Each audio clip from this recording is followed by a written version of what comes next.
Regardless of where your loyalties may lie when it comes to the horrific Israel-Palestine tragedy currently playing out, it's difficult not to hear of Hamas beheading babies and not flinch.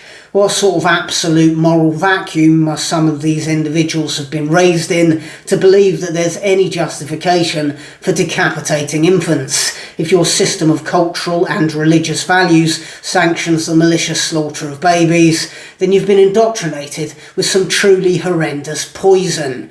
If you're murdering babies over a land dispute, then you've become inhuman. You've been ideologically shaped into a monster. There's no more evil thing that you could do in this world.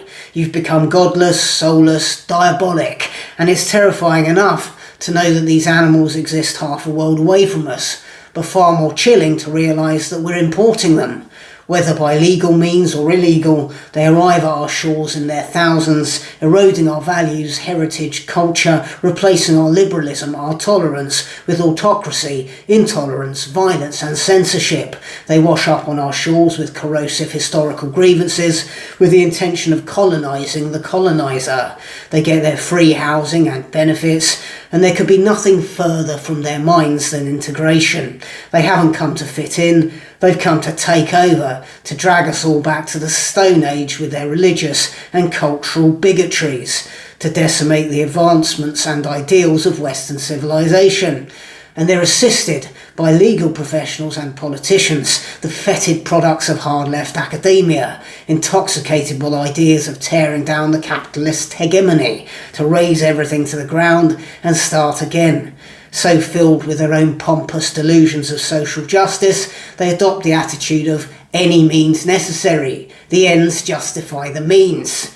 For civilization to get where they wish to drag it, there must be sacrifices, and if that sacrifice means piles of dead babies, then so be it. Collateral damage, destroy everything, kill everyone, and from the ashes build a utopia. I mean, they're not quite sure what their utopia might entail, but they're going to work that out once they've destroyed everything built by thousands of years of civilization. And as hordes of Hamas-supporting animals dance through the streets of London celebrating the genocidal atrocities of their murderous heroes across the Mediterranean, the rest of us look at our own children and wonder if they're next for the chopping block, and our corrupt, detestable establishment have the vile audacity to call it cultural enrichment.